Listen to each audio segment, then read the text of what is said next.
I want to start this morning by highlighting some of the most significant accomplishments we have achieved together over the last year and a half, and then move to an outline of what we'll do this year. Last January, we implemented a master schedule that allows our students to build class schedules that work for them. With the master schedule, we resolved over 700 class conflicts. The master schedule made possible a 12% increase in the number of credits taken by our students since last fall. We will continue to improve it with feedback from all of you. Thank you to the faculty and staff who contributed to the early success of this work. Now to developmental coursework. We know that the need for developmental math and English is the single largest barrier faced by many of our students. It is one of the most critical issues facing community colleges across our country. We have moved aggressively to address this issue by listening to our students and our faculty, reviewing data, and developing programs drawn from successful examples at sister institutions. So what have we done? Over the past year, we instituted multiple measures of assessment. Multi-measures allow students to request that their course placement be determined by their standardized test scores, like the SAT, and high school transcripts, along with the AccuPlacer. The early data is very encouraging. Last year, 630 students were placed in credit-bearing math and English courses who would otherwise have been placed in developmental classes. In English, 84% of these students earned a C or above, and in math, 55% of the students succeeded. That means students who formerly would have been placed in Dev Ed are passing our gateway courses and earning credit. This year, we are focused on refining our approach to placement so we can increase the number of students served by multi-measures. Multiple measures has been a powerful example of student affairs and academic affairs working collaboratively to support our students' success. And it's not the only example of you all coming together to drive change and innovation in service of our students. Many of you in this room have been deeply involved in the development and growth of our ALP program, so that our students can take developmental courses and credit-bearing courses simultaneously. Last fall, we offered 24 sections and served 540 students. This fall, we are expanding ALP to 39 sections and will serve just under 1,000 students. The results we are seeing from these courses continue to be positive.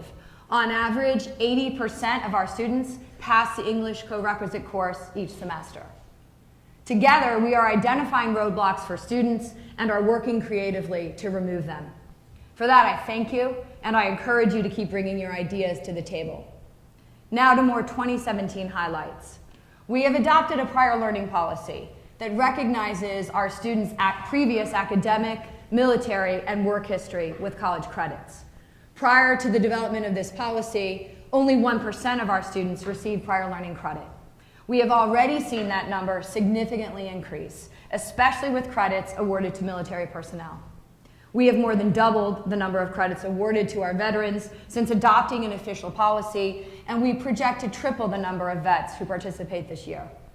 We believe our students should be recognized for the academic assets they come to CCRI already holding, and we know that incorporating prior learning will encourage students to return to us and will encourage them to stay for a degree. That idea of motivating our students to return and then to stay for a degree also drives the rollout of our reverse transfer program. Though we are at the very beginning of this launch, we have already delivered really promising results. Since launching the program earlier this year, CCRI has awarded 51 associate degrees to students who have earned at least 60 college-level credits combined from CCRI, RIC, and URI. To put this early success in a national context, El Paso Community College in Texas, a college twice the size of CCRI and who was recently granted a national award for their reverse transfer program, awarded only 28 associate degrees in their first year of the program. We are proud to be doing this important work, and we are pleased by these early results. We look forward to continued collaboration with RIC and URI to build upon this early success. Your good work has also been recognized by our outside accreditors. In July, CCRI received notice from the New England Association of Schools and Colleges, NEASC, that our college's 2-year follow-up report was accepted by the Commission on Institutions of Higher Education. In particular, we are pleased to report that the Commission has commended CCRI for our significant progress in the area of assessing student learning outcomes and using that data to make programmatic changes to better serve our students. They also praised the college for utilizing assessment results to make improvements to programs throughout our divisions. Thank you for your focus on this critical aspect of teaching and learning. Finally, advancement.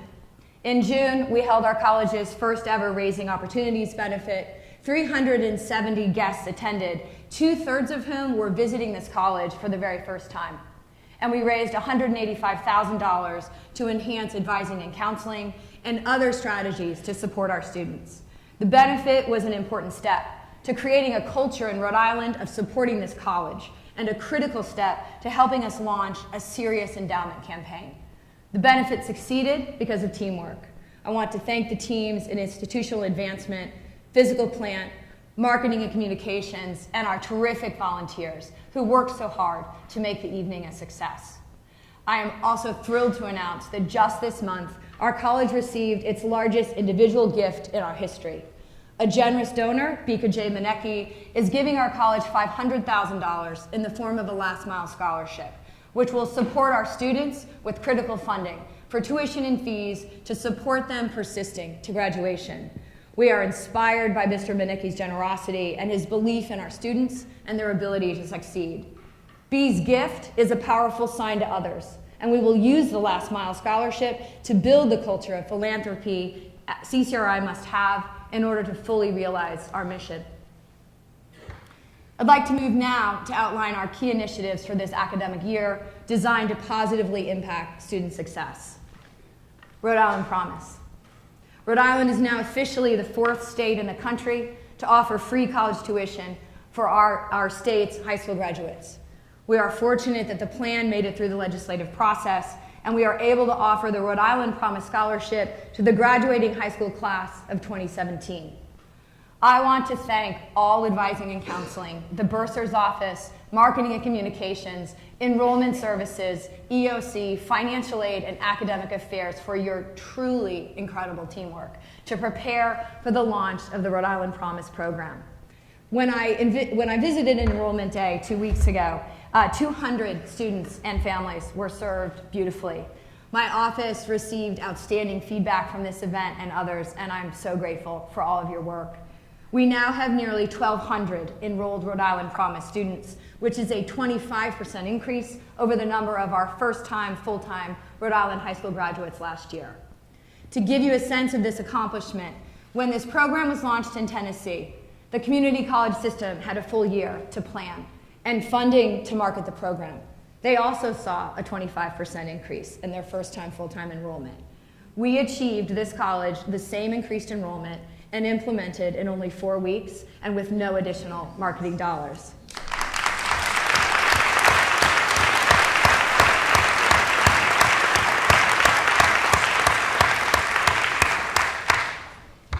Over the next year, we will create systems for recruitment and strategies for communication about this program. I am proud, so proud of what we have accomplished and look forward to welcoming even more new full-time students in the class of 2020. Now to enrollment. As we all know, an improved economy and declining numbers of high school students have resulted in declining enrollment in community colleges across the country, and CCRI is no exception.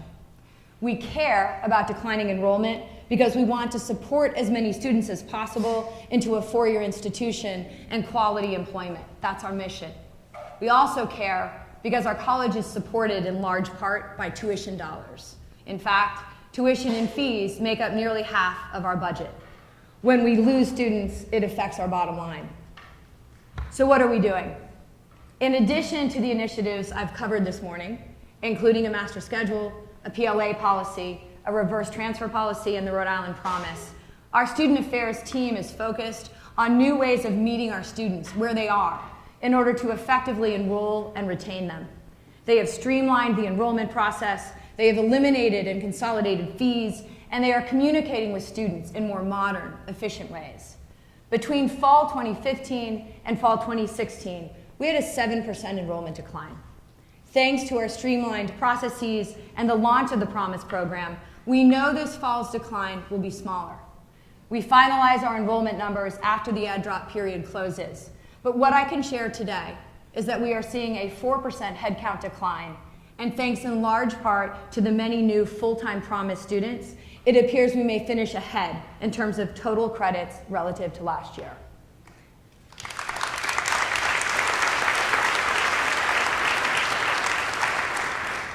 We are also rolling out Blackboard Connect, a new messaging platform, which allows us to better communicate with current and prospective students. The system went live this month, and it allows us to text, email, and deliver phone calls to students regarding important information on enrollment, financial aid, advising, and other time-sensitive student services. We also know that community colleges who have grown their online presence have significantly decreased enrollment decline, and I hear from students their strong desire to have more online options.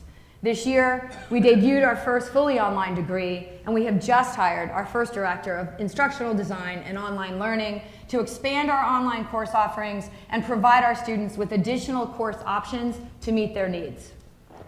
This fall, we will be asking for your help with the launch of several important college initiatives. First, the finalization of our college's next strategic plan. I want to thank all of you who have engaged in this process and offered your feedback during the spring semester. As a result of our work together, we have drafted 3 foundational priorities to direct our work going forward. The 3 are focused on student success, partnerships and programs, and institutional effectiveness. These goals are posted online right now at ccri.edu/stratplan.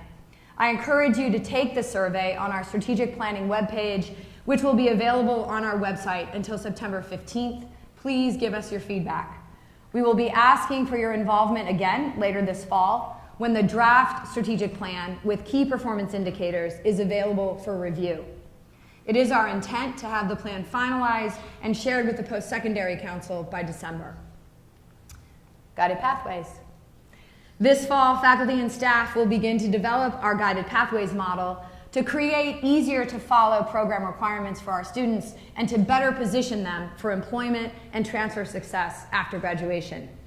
The basic idea of Guided Pathways is to provide students with a clear framework for earning an associate degree in a timely and cost-effective way. It is one of the anchor principles for dramatically improving completion rates at community colleges, and we are committed to implementing it here. We will be hosting open forums and conversations with our community, and we will continue our work with Dr. Rob Johnstone from the National Center for Inquiry and Improvement during the upcoming academic year. We are very fortunate to have Dr. Johnstone with us to talk about this work today and how we all play a role in making it successful. I'm so grateful Rob and his colleague, Dr. Gretchen Smith, have joined us. I know we will all benefit from your expertise and your insight. Our faculty-led General Studies Task Force will be working closely with Dr. Johnstone and his team over the coming academic year to plan implementation of the Guided Pathways model.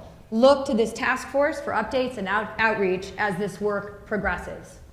Our first iteration proposes 5 meta majors: allied health, arts and humanities, business and technology, engineering, sciences and mathematics, and social and behavioral sciences. Now to workforce development. I hope that many of you have already had the opportunity to meet Julian Alcid, who joined us as our new Vice President for Workforce Development in July. Julian comes to us with a national reputation for creating effective employer partnerships, and I am so delighted Julian is now part of our team. We will build on the good work already happening in CWCE, including our strong partnerships with Electric Boat, University Medicine, and with advanced manufacturing companies throughout Rhode Island. I want to thank the CWCE team for pulling together as we work to get to this place. I am grateful for your work, and I am excited to support what happens next. Campus safety. This fall, Vice President Patton and our campus security leadership team will present our safety and emergency management plan, including the training of faculty and staff at our 4 campuses. Please look for a message from Vice President Patton in the next week that will share the timeline for these presentations and how you can get involved. We look forward to listening to your thoughts as we have this important discussion together. So, we have a lot to be proud of, and we have a lot of work to be done going forward. and it's going to take all of us here at the college working as a team. Here's what I will continue to do. I will advocate passionately on behalf of CCRI, on behalf of our students, and for everyone in this room. We are collectively building support for CCRI throughout the state, and we must continue to do so. My message to Rhode Island is simple. Our students are smart and resilient. Our faculty are talented and mission-driven. Investing in us is an essential investment in the future of our state. In the coming weeks, you will hear more about the economic value of CCRI. We will be sharing with you and with Rhode Island the results of a study that documents the significant positive economic impact and return on investment is in a CCRI education. I am excited to show our state what we have always known. An investment in CCRI is a smart investment in our state's economy. I will keep asking for feedback. Come to my office, see me in the hallway, have coffee with me. Please tell me what you think. Talk to me about your experience at our college and what could be done to make all of our experiences here more impactful on our own lives and on those of our students. I want to continue to find more and better ways to communicate across our entire college. We will keep looking for new opportunities to engage and learn. I hope you will all do the same. Here's what I'm asking of each of you as we move forward together this year. Please, let's identify problems, and then let's work together to design new solutions. Let us work together to build capacity inside our college and to build a reputation for excellence outside of our college. Let us fearlessly stand up for what we believe in, our students, each other, and our college. Thank you all so much for coming today, and I can't wait to work with you this year.